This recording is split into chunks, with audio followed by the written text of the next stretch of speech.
세계비전교회 어제 34분 임직하시고 취임하신 거 축하드립니다.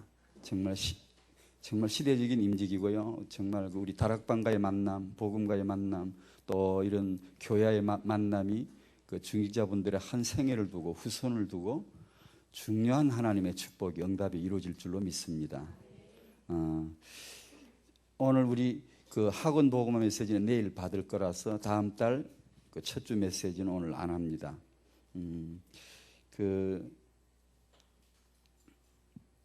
오늘 그 결혼 선교 세미나가 있습니다. 결혼 선교국에서 하는 세미나 가능하면 참석하시면 좋겠습니다. 결혼 선교 세미나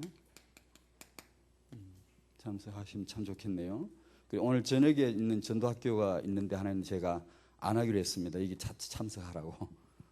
본부에서는 이게 다 참석하라고, 가능하면 다 참석하라고 전도학교 안 하기로 했는데 중요한 시간표인 것 같아요.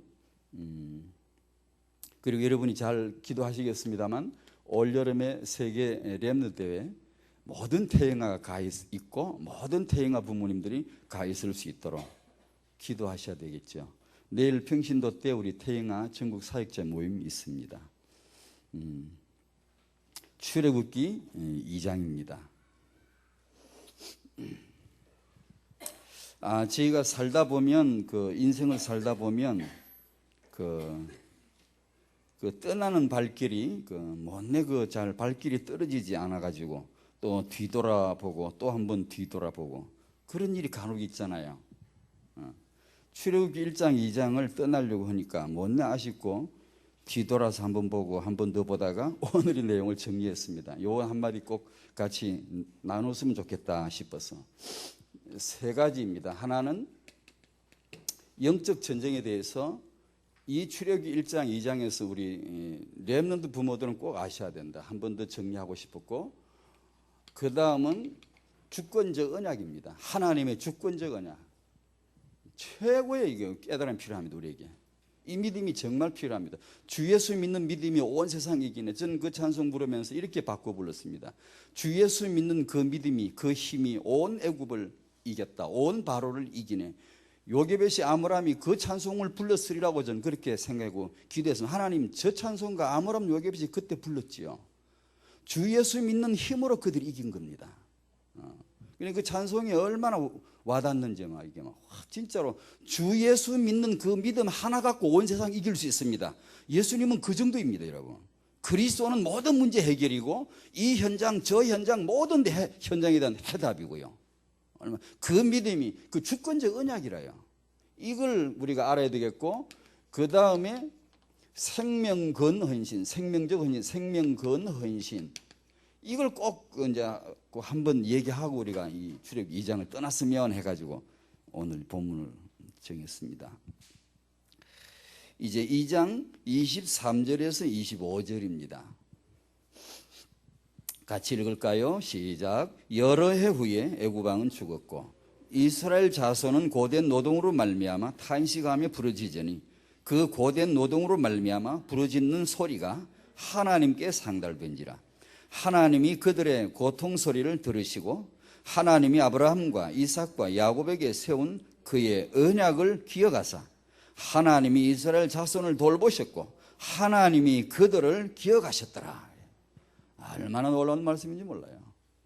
틀림없이 이 말씀대로 오늘 우리 이 현장에서도 이루어질 줄로 믿습니다. 이루어져야 합니다. 이건요. 이걸 이루어질 수밖에 없다는 것을 봐야 됩니다. 우리가. 여러분이 아시는 대로 2장 1절에서 10절까지 그 아기 모세가, 렘넌트 모세가 이렇게 태어났어요. 그리고 그 모세가 마흔이 지나고 나서 11절 이하 22절까지 보면 자기 동족을, 자기는 애굽 왕자로 왕궁에 있고 자기 동족은 노예가 돼가지고 아주 처참한 생활을 하고 있는 걸 보고 너무 마음이 아픈 거죠. 자기 동족을 돌볼 생각이 막 간절히 나는데 어떤 방법은 없고, 그래가지고 자기 동족 하나를 이제 구출해주는, 구원해주는 사건이 있었죠. 그 사건으로 이제 뜻하지 않게 큰 사건화되고 휘말려 들어가지고 모세는 애굽의 왕좌에서 갑자기 순식간에 범죄자 되고 지명 수배당하고 미디안으로 잠적에 들어갑니다. 도망자가 된단 말이에요. 모세는 지금 미디안 잠적돼 있고, 그 다음 오늘 23절 본문을 우리 읽은 거예요. 모세는 지금 미디안에 잠적돼 있고 오늘 이 내용을 읽은 거예요. 하늘의 하나님이 지금 무엇을 하시는가를 딱 보여주시는 거죠.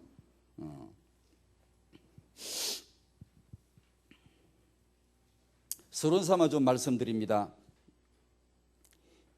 인간은 불신자와 신자이죠. 인간은 불신자이고 인간은 신자입니다. 두 가지죠.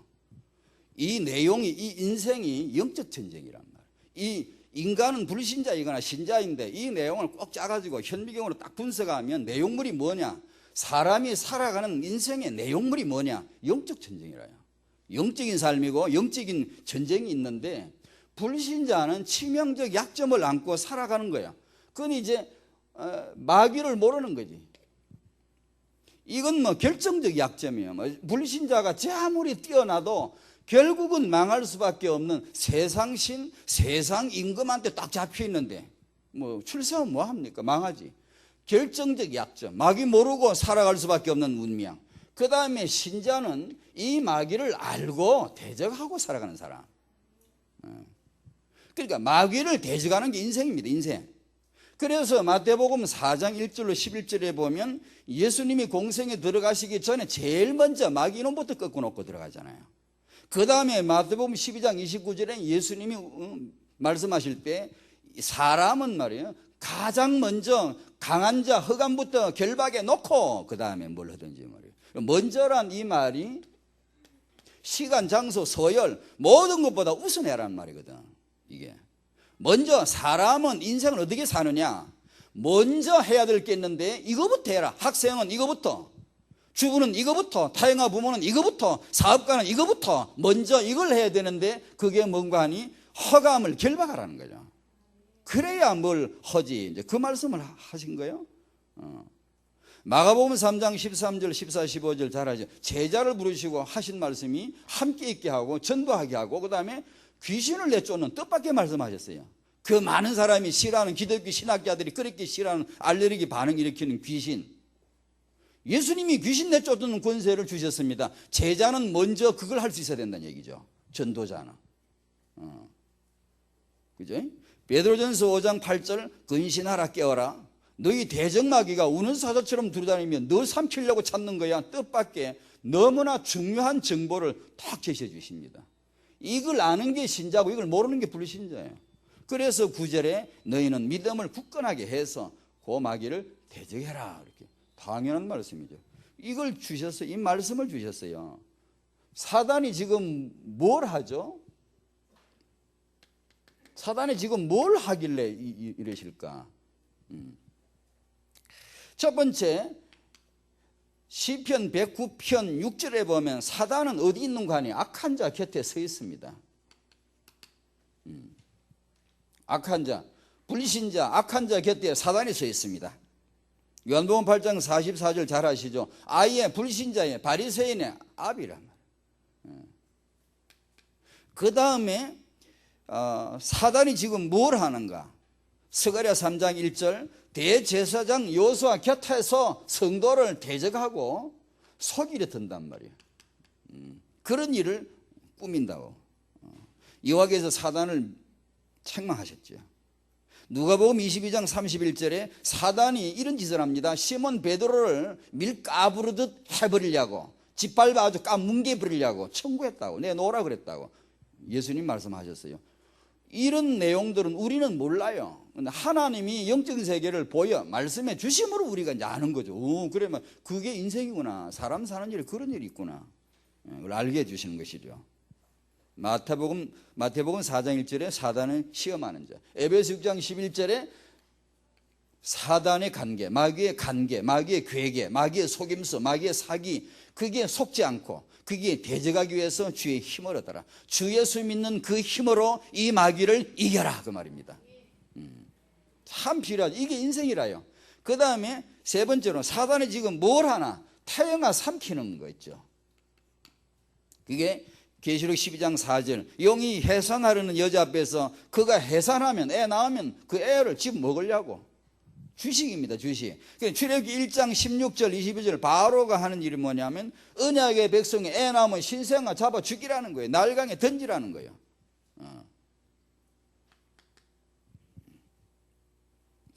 그 다음에 이런 말씀이 나왔으니까 이 얘기도 한마디 해야 안 되겠나. 천사는 지금 뭐하나? 성도 곁에 서 있다. 누가복음 16장 22절에 거지가 죽어 천사들에게 받들려가고, 그 말은 부자는 죽을 때 마귀 와서 데리고 간 것이지. 히브리 1장 14절에 이 바로 천사가 구원 얻을 상속자들 후사들을 도우라고 보내신 자기 직무가 있으니까, 그걸 이런 건 우리 지식이 아닌데 하나님이 성경을 통해 그렇다라고, 이게 진실이라고 보여주심을 우리가 알게 됐습니다. 천사가 수종드는 성도, 이게 영적인 전쟁. 언약으로 하나님은 오늘 본문에 렘넌트 언약을 잊지 않으시는데, 여기에서 우리 문제 하나를 짚어보십시다. 우리가 알고 있는 문제, 그리고 새롭게 생각해야 되는 문제. 우리 문제가 뭘까요? 세상 문제가 뭘까요? 대한민국 문제가 뭘까요? 언약을 모르는 게 대한민국 문제지. 돈이 아니고 경제가 아니고, 자본주의에서는 돈이 문제인데 돈이 아니고 언약을 모르는 거, 하나님의 언약을 모르는 거. 가장 큰 문제가 뭘까? 저 인생의 가장 큰 문제가 뭘까? 언약 모르는 거. 전도는 뭐냐? 하나님 언약을 알게 하는 것이겠죠. 첫째, 인간은 체질적으로 태어나자마자 인간은 체질적으로 인본주의자라. 언약 없는 인본주의자라. 어쩔 수 없이 태생적으로 언약 없는 인본주의자. 많은 교인은 언약 없는 예배, 봉사, 기도, 언약 없는 기도, 이거 하다가 언약 없는 열심 내다가 종교인으로 전락해 버리는 거예요. 언약 바깥에 있으면은 이게 참 묘한 게, 이게 영적인 눈을 하나님 열어주시잖아요. 언약의 바깥에 있는 것은 범죄자나 선행자나 동일한 저주 아래 있는 거다. 이게 아무 차이가 없어요. 선행자와 범죄자는 너무 달라요. 너무 차이 나요. 상 받을 사람, 이거는 벌 받을 사람인데, 언약을 알고 보면 동일한 저주 아래 들어있거든요. 이게 차이가 없어요. 어떤 아이는 태어나자마자, 출생하자마자 마귀에게 사로잡히는 애가 있어요. 태어나자마자 지갑에 점에 따라 우상숭배자 돼버리거든요. 저주받았죠. 굉장히 어려운 상황이 벌어지겠죠. 어떤 부모는 아기를 아주 낳아가 깨끗하게 잘 키우고 뭐 훌륭하게 잘 키워가 명문대까지 시켜가지고 잘 시켜가지고 마귀한테 밥상 차려 떡 바치는 거 있죠. 언약 없이 키우면 그 무당집에나, 그리고 명문대 나온 그 집 아주 명문집에서 아이를 잘 키운 집에나 언약 없으면 똑같다. 이게 아무 차이가 없다. 이게 그러니까 무당집의 자녀가 얼마나 어렵겠습니까?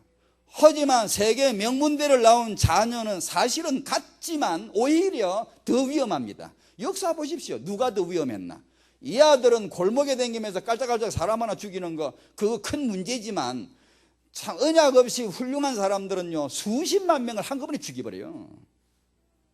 인류를 온 인류, 마귀의 괴계, 온 인류는 괴계, 뭐라 그러지 아까? 온 인류가 마귀의 괴계. 근데 마귀의 괴계에 빠져가 정신 잃었는데 그 마귀의 도구가 쓰이는 게 주로 엘리트, 언약 없는 엘리트들입니다. 지성인들이에요. 우리가 아는 그 역사에 징기스칸에게 옆에 늘 이렇게 따라 같이 붙어 다니는 그 멤버가 야율초제라는 사람이 있다 그래요.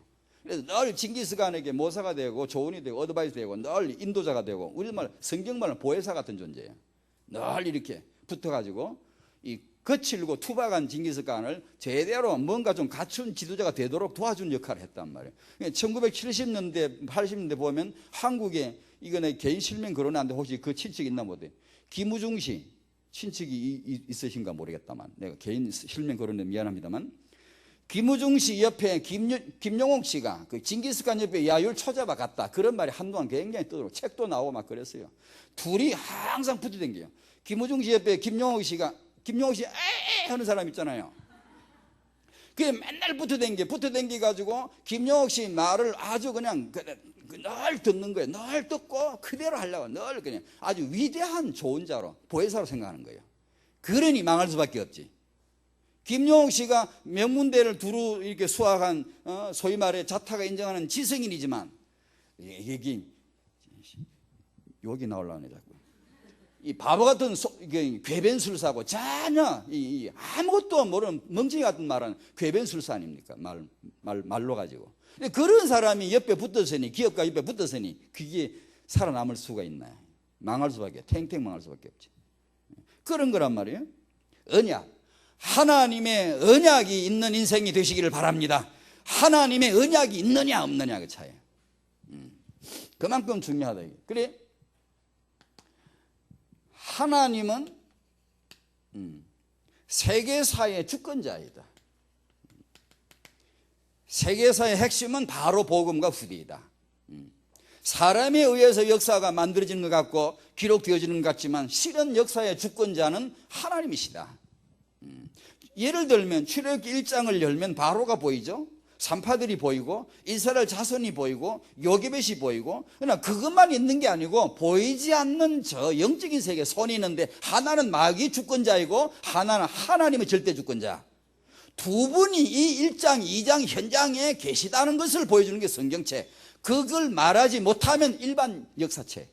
그래. 그러니까 하나님이 이 역사의 엄연히 주권자이시다. 그걸 보여주신단 말이에요. 언약의 백성을 위한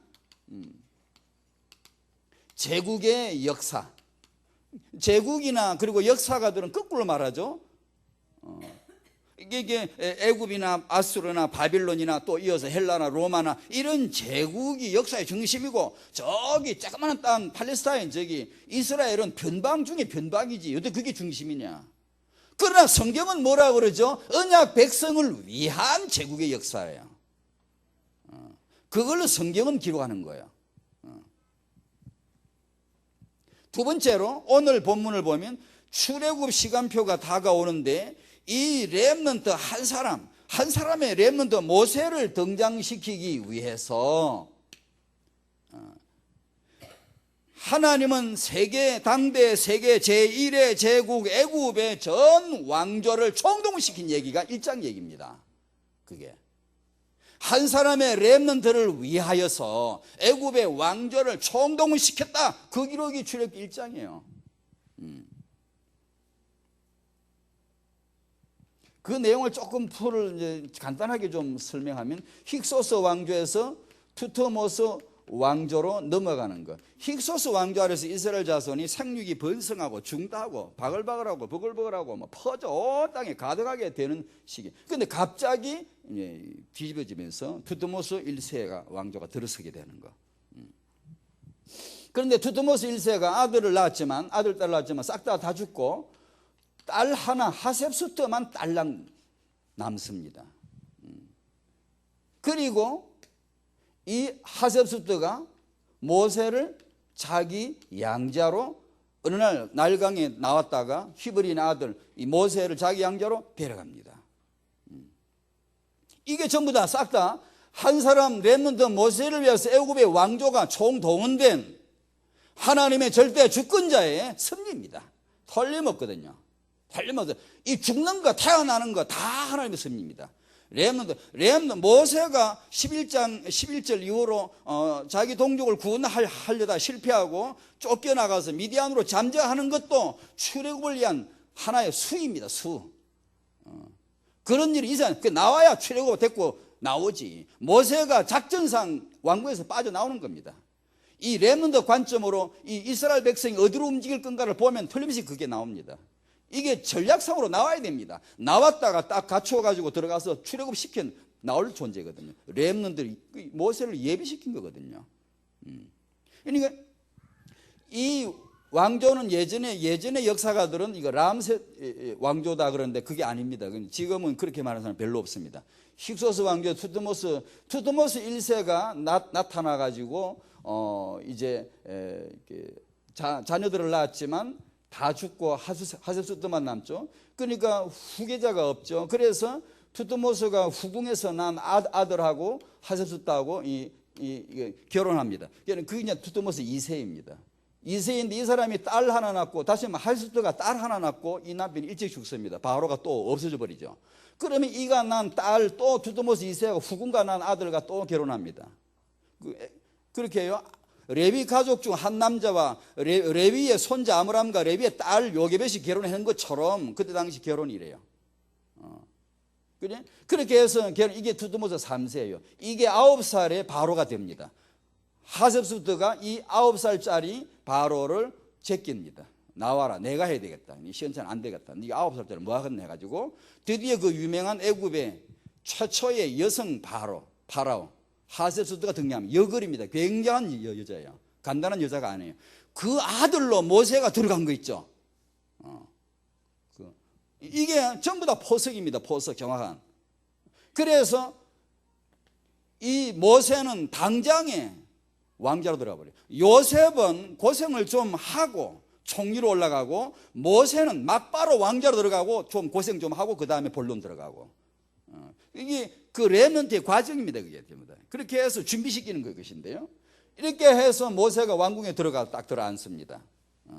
그러니까 이제 두드모스 3세는 거의 그냥 쫓기나시피 저 변방으로 보내버려요. 그러니까 변방으로 가가지고 두드모스 3세는 군사력을 계속 키웁니다.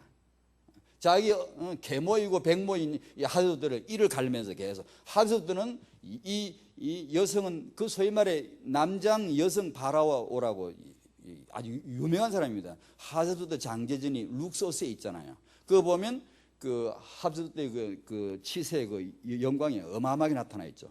그래서 이 여자가 고난을 지고 다스린단 말이에요. 모세는 그 아들이고, 두드모스 3세는 쫓겨나가 저 변방에 있는데 이게 이제 나이가 들면서 군사력을 계속 알게 모르게 계속 귀화버려서 세력을 키우죠. 그래가 나중에 하스스트를 이제 죽고 난 다음에 이제 이게 제거시키고 3세가 등장합니다. 등장해가지고 하스스트 장계전에 하스스트 이름 다 지어내죠. 지금도 그렇게 지어져 있다 그러잖아요. 이를 갈면서 그 아들이 모세인데, 이 이제 두드모스 3세가 이스라엘 백성이 하세스도 자기 어머니 하세스도 이를 가는데 적대 관계란 말이에요. 그 아들 모세 당연히 적대 관계지. 그러니까 하세스도 밀어내고 3세가 등장하면서 이스라엘 백성 쿠데타 할 건데 이것들 다 없애야 된다는 거죠. 그럴 때 모세가 살인 사건을 일으키는데 왕자가 뭐 노예 하나 죽인 게 아무 문제 없습니다. 없는데 이런 관계에서, 정적 라이벌 관계에서, 아주 미묘한 관계에서 이스라엘을 완전히 이게 없애려고 압제하는 식이에요. 두드모스 3세가 하스스트 밀어내고 이스라엘 완전히 압박하는 가운데서 이스라엘 출신 모세가 그 일을 했을 때 완전히 대형 사건에 휘말리게 되고 모세는 쫓겨나가는 것이죠. 파워게임에서 밀리는 것이죠. 그것은 렘넌트 여정입니다. 가야 할 곳을 간다고 저는 봐요. 왜냐면 거기 가서 준비돼야 이제 본론에 이제 접어들 테니까. 그런 역사가 잠깐 내가 얘기했는데 하나님의 주권이 정확하게 역사하는 것입니다. 결코 하나님이 실수하지 않아요. 두 번째, 하나님은 렘넌트 언약을 잊지 않으셨다. 하나님은 아브라함, 이삭, 야곱에게 세운 그의 언약을 기억하사. 그러면 아브라함, 이삭, 야곱에게 주신 언약이 뭐죠? 사람은 셋이지만 언약은 동일합니다. 사람을 옆으로 놓으면 셋이지만 이리 놓으면 하나와 같아요. 그건 뭐냐 하면 하나는 예수 복음, 하나는 후대 렘넌트입니다. 성경 보십시오. 12장, 15장, 17장, 18장, 22장 계속 보십시오. 하나님이 아브라함, 이삭, 야곱에게 두 마디도 안 해요. 반복해서 한 말씀 하십니다. 그것은 하나는 언약이고 그리스도 언약이고 하나는 후대입니다. 계속 그 언약을 하시는데 그 언약을 기억하신다 그 말입니다. 하나님이. 다시 한번 정리를 하면 아브라함, 이삭, 야곱 그 언약의 백성이 400년간 이방 생활을 하는 동안에 하나님은 그 언약을 잊지 않으셨어요. 그리고 언약 백성이 바로의 학적 밑에서 고역하고 학대당하고 학살당할 때도 하나님은 그의 언약을 잊지 않으셨다 그 말입니다. 그리고 바로가 언약 백성들의 후손들을 태어나자마자 죽인단 말이에요. 렘넌트를 죽인단 말이에요. 이런 상황이 여호와가 계시냐? 여호와라는 자가 계시냐? 하나님이 계시다면 어째 이런 일이 있느냐? 누구든지 한마디 할 수 있는 그런 상황에서도 성경은 딱 증거합니다. 여호와는 그의 언약을 잊지 않고 계시다. 정말 우리에게 이 믿음이 필요합니다. 정말요. 우리가 이 믿음이 안 들어오면 흔들립니다. 보이는 대로, 듣는 대로, 상황대로, 현장대로 오만 가지 생각을 다 해버리고 판단해버리기 때문에 정말 이 믿음은 중요합니다. 내 아이가, 내 키우는 아이가 뭐 내 보기에 뭐 좋으면 좋아. 이게 금방 막 변했다, 이랬다, 오만 가지. 아닙니다. 이게 우리가 말하는 게 지금 중요한 게, 우리에게 가장 중요한 게 뭡니까, 지금? 내가 얼마나 됐냐 안 됐냐, 내 아이가 얼마나 됐냐 안 됐냐, 그게 아니고 나와 내 후대를 향한 하나님의 언약을 내가 기억하고 있느냐 이 말입니다. 중요합니다. 이거 진짜 중요해요. 이게 답니다. 사실은 하나님의 언약을 내가 알고 있느냐, 이 언약을 하나님이 지금도 기억하고 계시다는 걸 내가 알고 있느냐, 이게 답니다. 더 놀라운 것은 이 언약의 백성이 언약을 다 잊어버리고 있을 때도 하나님은 그들에게 주신 언약을, 그의 언약을 잊지 않으셨다. 믿으시기 바랍니다. 이게 우리 믿음이 돼야 돼요. 그리고 그 언약을 기억해서 하나님이 이스라엘 자손을 돌보셨다. 그리고 그들을 기억하셨더라. 25절. 그래서 이 일과 이 때문에, 그래서 언약의 백성은 절대 망하지 않는다는 말이 나온 거야. 아멘. 절대 언약의 백성은 망하지 않는다. 이게 예수 믿는 자는 절대 망하지 않는다 그 말입니다. 왜? 우리가 믿음이 좋았을까? 아니고 하나님이 그의 언약을 잊지 않으시기 때문에. 그 예수십니다. 주 예수란 분이 바로 그 예수를 믿은 겁니다. 우리가 얼마나 감사합니까, 그죠?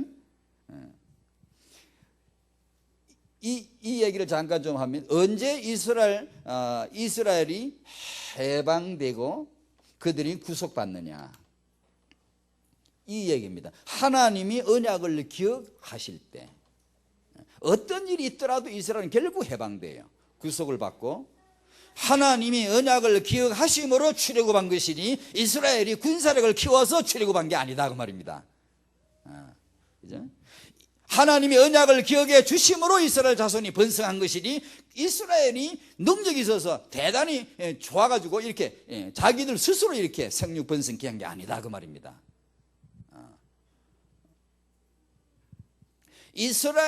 언제 이스라엘이 실패하고 저주 아래 들어갑니까? 하나님의 언약을 잊어버릴 정도가 아니고 하나님의 언약을 불신앙하고 거역할 때 이런 일을 당하죠. 언제 이스라엘 백성이 승리하고 정복자가 됩니까? 성경에 보니까 이스라엘이 하나님의 언약을 조금이라도 기억만 하면 이스라엘은 승승장구하네요. 여리고 그딴 거 아무 필요 없어. 싹싹 뭉개버리죠. 이게 언약을 조금만 기억하면, 그렇게 성경에 기록되어 있단 말이에요.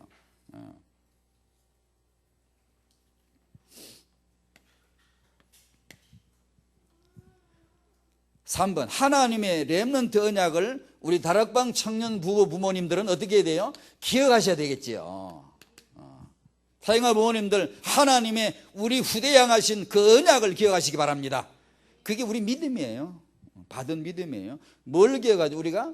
우리가 받은 언약이 완전 복음, 하나는 후대 렘넌트입니다. 우리는 완전 복음 운동 안에 들어와 있다는 사실, 우리는 렘넌트 운동 안에 들어와 있다는 사실, 이것을 깨달으시기를 축원드립니다. 오늘 회복할 게 하나 있습니다. 저와 여러분들이. 그게 뭐냐 하면, 예수 믿는 자는 어떤 상황에 처해 있더라도 하나님의 자녀다.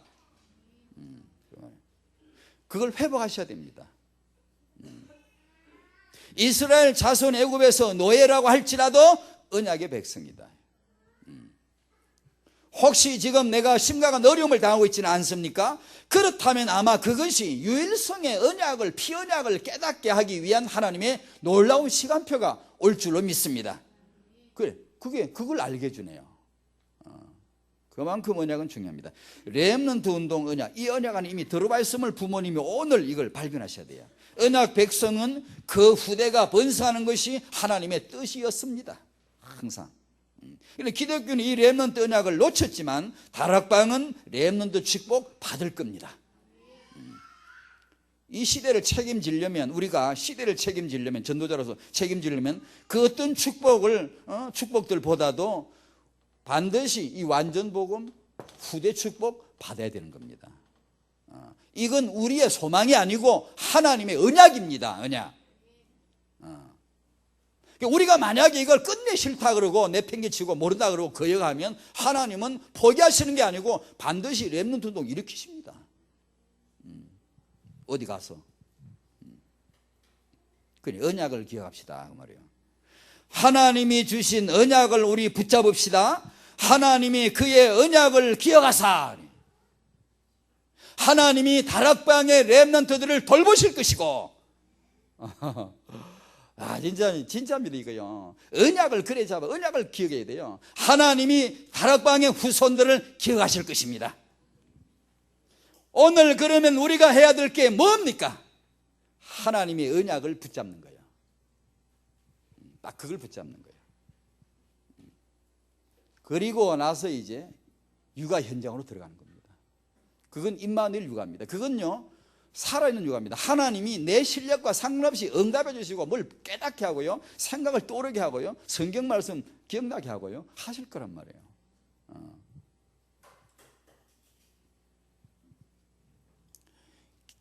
결론입니다.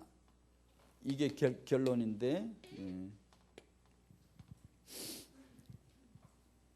출애굽기 1장과 2장 이런 현장을 지나가기 전에 꼭 이 얘기는 우리가 한마디 해야 되겠다 싶더라고요. 언약을 잡고 렘넌트 회복에 생명 건 헌신을 해야 된다. 첫 번째, 사역자, 생명 건 사역자로 헌신하셔야 됩니다. 나는 평생 렘넌트 사역하겠다. 나는 평생 평화 사역하겠다.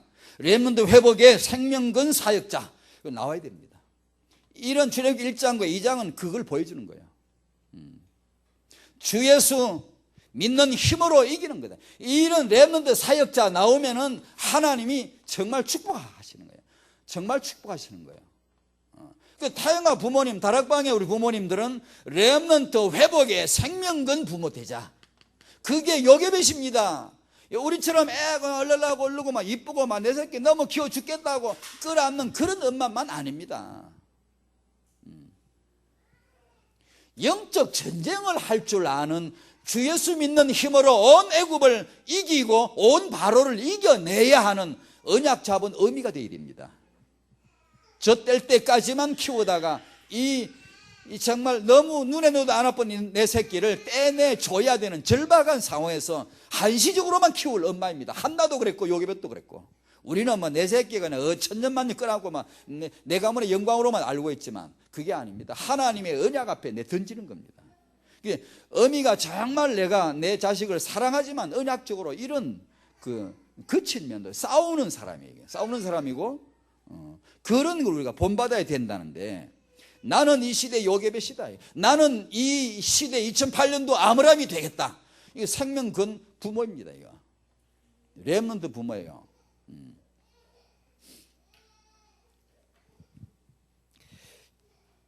지금 창환이 엄마라는 얘기 잠깐 할게요. 창환이 엄마라는 얘기. 이제 이 엄마 소개를 잠깐 할게요. 이 어머니는 원래 어떤 성격이 아니라 나서는 성격이 아니고 예를 들면 뭐 이게 중학교 고등학교 나올 동안에 줄반장 한 번도 해본 적이 없다. 그렇게 아주 나서기 원치 않고 소심하고 소극적이고. 근데 이게 뭐가 이게 의견이 되려 때문에 항상 양보하고 타협하는 그런 스타일이고. 지도자보다는 항상 뒤에서 협력하는 그런 스타일이고 나서는 일은 거의 없는 소심한 그런 사람인데 그런 여자가 있어요. 결혼해가지고 아이를 낳아서 아이를 딱 키우는데 하나님이 나에게 선물로 주신 이 아이를 내가 어떻게 키워야 되느냐라는 상황이 바뀌었는데 그러놓고 보니까 내가 이전처럼 맨날 협력자로 맨날 듣는 자로 맨날 남의 말이나 듣고 따라가는 그런 자로 수만 애를 키울 수가 없게 되는 거예요. 그렇게 했다가는 안 되겠다 이게 애를. 그러니까 예전에 내가 혼자 살 때야 그렇게 살았지만 애를 낳아 키우는데 그렇게 할 수가 없더라 이거죠. 그래서 심각한 부담감을 느끼는 거예요. 하나 내가 이거 어떻게 해야 됩니까? 내 책임감과 부담감을 깊이 이렇게 가지면서 어느 날 결심이 섭니다. 마음에. 그래, 내가 이전처럼 난 그렇게 살아서는 안 돼. 내가 그렇게 맨날 남의 뜻이나 따르고 맨날 그냥 내 의사가 없고 이런 식으로 애를 키우고 어떻게 하겠나. 이 시대 지금. 그래서 이 엄마가 결심을 한단 말이에요. 그래서 이 엄마가 이 아기에게 마음의 결심 바가 뭐냐면 저절을 물릴 때마다 항상 뭐라고 하냐면 기도하면서 자기 자신을 향해 소리쳤다 그래. 자기 자신을 향해 끝없이 외쳤는데 이 아기는 그 사람 말이 그래요. 이 자서전을 쓰게 하리라. 나는 너를 너의 자서전을 쓰게 하리라. 이것이 자랑 삼아 쓰는 게 아니고 많은 사람들이 중요한 사람들이 쓰라고 그래가지고 할 수 없이 쓸 수밖에 없는 그런 중요한 사람이 되게 하리라. 내가 너의 자서전을 쓰게 하리라. 너가 강한 자에게 굴복하는 비굴한 자로 내가 만들면 되겠느냐. 너가 정말 정직한 자, 마음 착한 사람한테 이겨먹는 그런 야만적인 사람으로 만들면 되겠냐. 너는 정당하게 성공하고 승리하는 그런 세상의 중요한 사람들에게 영향을 끼치는 그런 영향력 있는 사람을 내가 만들어줘야 안 돼요. 그게 내가 하나님이 내게 주신 이 아이를 주신 이유가 아니겠는가. 책임감과 부담감을 가지고 자기 자신의 마음에 이 아이에게 하나님의 큰 귀에다가 대고 끝없이 골백 번 수백 번도 더 외쳤다 그럽니다. 나는 이 아이의 자서전을 쓰게 하리라. 나는 이 아이를 내 식도로 내가 크고 살아온 것처럼 나는 그렇게 키울 수가 없다. 보십시오. 이 엄마가 그러면 어떻게 됐는가? 그 결과는 뭐 구체적으로 말하지 않겠습니다만 아주 그 모험적인 가정입니다. 그 가족 전체가 아주 응답과 성취가 있는 소위 말해 뭐 사회적으로 뭐 이게 성공했다는 것도 물론 있지만, 근데 이걸 가만히 보고 그래 맞아. 이게 뭐가 있어요? 이게 뭐가 정신이 뭐가 있어요? 이게요. 혹시 이런 분 안 계시나요? 렘넌트 축복이라고들 하지만 나도 가능할까? 나도 될까? 우리 아이들이 후대가 렘넌트를 하는데 시대적 렘넌트를 하는데 우리 애도 그게 되나? 그게 가능할까? 그런 축복을 받을 수 있을까? 그런 생각 혹시 이렇게 해보신 적 없습니까? 이렇게 뭐 아이를 키우는 뭐 대단한 그런 노하우도 있고 뭐 실력도 있고 대단해야 된다는데 나는 뭐 그런 것도 없는데 어떻게 하지 이거? 여기서 나온 주제가 이게 첫 마디 나올 때 이 주제가 이겁니다. 자격증은 필요 없다. 결심만 해라. 그런 내용인데 우리는 이걸 바꿔야 됩니다. 자격증은 필요 없다. 하나님의 언약 붙잡기만 해라. 하나님의 언약 말이에요. 하나님의 그리스도 언약 말이에요. 주는 그리스도시요 살아계신 하나님의 아들이란 이 언약 말이에요. 하나님은 이 아들 하나로 모든 승부를 다 걸었습니다. 나도 어떻게 이 아들 안에다가 모든 승부를 걸 수는 없을까? 그리스도 언약 그리고 렘넌트 언약이 우리들 마음에 다락방의 부모들 마음속에 역사하게 하여 주시옵소서. 우리도 이 언약을 골백 번도 더 수없이 더 반복해서 내 자신에게 외치고 아이에게 외치고 하나님에게 들려드릴 수 있는 그런 부모가 될 수는 없을까? 그러면 우리가 비록 모자라고 굉장히 부족한 것 같지만 이 언약을 잡고 골백 번도 더 반복할 수 있을 정도로 언약에 답을 낸다면 하나님은 우리 후손들을 돌보실 것이고 하나님은 우리 후손들을 기억하실 것입니다. 오늘 24, 25절은 우리에게 그대로 이루어질 것입니다. 정말입니다. 다락방 부모님들 이 24, 25절 붙드셔야 됩니다. 하나님은 우리에게 주신 언약을 기억하십니다. 하나님의 축복이 있으시기를 바랍니다. 기도할게요. 하나님 감사드립니다. 하나님 오늘 우리가 우리 얘기하는 게 아니고 우리 사정 아니고 우리 형편이 아니라 하나님의 언약을 듣고자 왔습니다. 하나님의 영원한 언약을 붙들고자 왔습니다. 다락방의 모든 청년 부부 부모 조부모님들 그리스도 언약과 후대 렘넌트 언약을 영원한 언약으로 오늘 붙들게 하여 주시옵시고 그래마저 나 같은 사람 부족하지만 이 언약 붙잡고 나도 하나님의 언약 붙잡고 나가겠사오며 하나님의 언약대로 기억하시고 언약대로 실행하실 것을 믿습니다라는 고백이 나오게 하여 주시옵소서. 완전 복음 그리고 렘넌트 언약을 붙잡고 승리하는 가정 그리고 교회들이 되게 하여 주시옵소서. 예수님의 이름으로 기도하옵나이다. 아멘.